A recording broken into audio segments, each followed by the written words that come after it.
Hey guys, it's Protendo, and while Animal Crossing New Horizons is undoubtedly a fantastic game, I think it's safe to say that there's definitely room for improvement.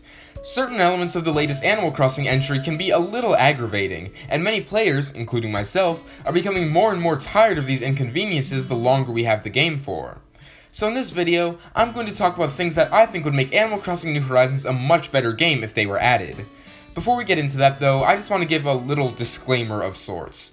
Just because I don't say something on this list doesn't mean that I don't want it. I've intentionally avoided things like a revamped crafting system and returning characters, because as great as they would be, the community has already talked about them to death at this point.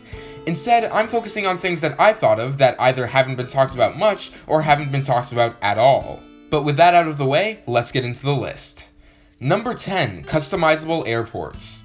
The airport is the first thing that any visitors will see when they come to your island, so it kind of feels wrong for it to be stuck with a color that we didn't even get to choose. New Horizons is all about customization, so being able to choose from a multitude of colors for your airport should definitely be an option.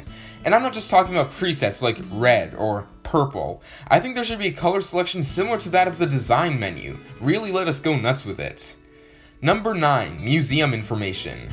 The museum in Animal Crossing New Horizons is absolutely outstanding visually. It's gorgeously designed, and its 4 sections are all interesting in their own way. There's only one problem though, and it's a big one. You can't actually learn about the exhibits while you're in the museum. I don't know if anyone else cares, but that's a huge problem for me. Because the museum can be the most beautiful thing in the world, but if there's no actual things for me to do while I'm there besides admire the visuals, then I have very little reason to consistently visit. It's always been fun to actually read up on the species of bug or fish that you're examining, and while Blathers does tell you about them himself when you donate something, it's not the same as actually learning during your museum visit. Why this isn't an option is beyond me, and I feel like it would be extremely easy to integrate, considering Blathers already has the info. Number 8, Changeable Hourly Music. So, as you guys may or may not know, I'm not the biggest fan of New Horizons' hourly soundtrack. Don't get me wrong, most of it is really high quality, but the lack of interesting night tracks kind of brings the whole thing down for me. So I thought it would be awesome if we could go to Isabelle and have the option to choose the soundtrack from a previous Animal Crossing game to play. That way, everyone can have their favorite music from the series playing all the time. There could even be a mix and match option allowing you to choose the hourly tracks individually. I feel like this would add a lot of personality to people's islands, since you're most likely going to hear a completely different soundtrack every time you visit a friend. You guys already know that New Leaf 7 PM is on my list. Number 7, Animals with more animal-like attributes. I don't really have a visual example of this one, but am I the only one that thinks it would be interesting if some animal species had something specific to them? I mean, I know the point of the Animal Crossing series is to give animals human-like attributes and personalities, but I still think that being able to see something specific to the species they are, from time to time, would be awesome. For example, what if winged animals like birds, eagles, and ducks could fly onto a higher level of town? Or frogs and octopi could take a dip in the lake or ocean? Maybe dogs could dig in the dirt and reveal extra dig spots for fossils. You guys get it. I just think that this would be awesome. Number 6, the Bank app. I don't know about you guys, but I find it kind of annoying that I always have to head to resident services for the simple act of depositing and withdrawing bells. That's why I think that after you have deposited 1 million bells, you should unlock a new app on your Nook phone, the Bank app. This would allow you to deposit, withdraw, and pay off your loan without having to visit Isabelle and Nook to do it. Number 5, Multiple Island Tours. I think many of us villager hunters can agree that one of the most annoying parts about searching for your favorite animal on Mystery Islands is that you have to return to the airport every single time. It's such an unnecessary inclusion. It would be so much better if we had the option to go to another Mystery Island from a Mystery Island, so long as you have a ticket with you. Speaking from personal experience, it would make searching for Molly much more bearable. Number 4, Skippable Puns.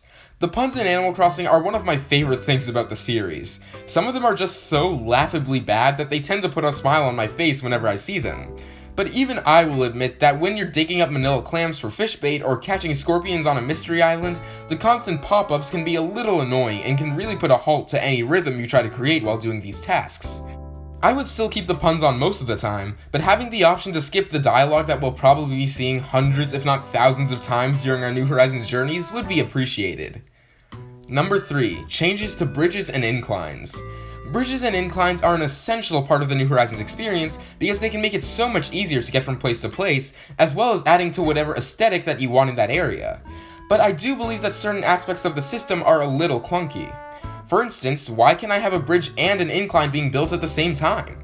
There have been multiple times in the past where I've just gotten a ton of new bells from Tarantula Island or turnips or something, and feel like building up my town with a new bridge and incline, only to remember that I can only have one being built at a time.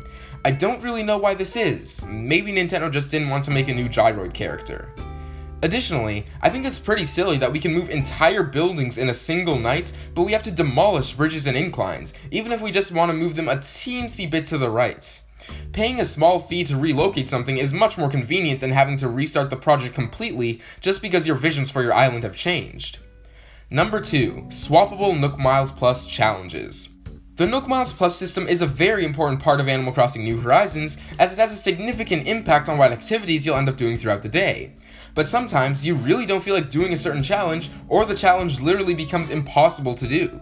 For example, I've had times where I've picked the game back up past 10 o'clock, only to find that there's a sell hot item challenge that I'm no longer able to accomplish. That's why I think it would be very handy to be able to swap out a Nook Miles challenge for a new one. I implemented a small fee because I still think it's important for the game to encourage doing different things throughout the day, and not just going crazy with getting the easiest and most profitable challenges. And finally, number 1, the Call app. Does anyone else find it strange that we rarely use the Nook phone as an actual phone? We can get calls from Nook, Timmy, and Tommy, and we can even call Rossetti, but that's about it. So I've implemented a system where you can call multiple characters and benefit from it too. As I've said in past videos, I think the special characters in Animal Crossing need to be much more developed. Just like regular animals, we should be able to create actual friendships with them the longer we know them. As it stands, Sable is the only character who acts like this, and as such, she's one of my favorites. So for this system, I'm going to add a new dialogue option that we can use to interact with special characters. Something like, "How are you doing?" for example. After talking to the animal enough, or completing specific challenges depending on the character, they'll end up giving you their phone number. And this opens a lot of doors. Firstly, you can get certain information without having to walk halfway across town. Say you're interested in knowing the day's turnip prices. Well, just call Timmy and Tommy and they'll tell you.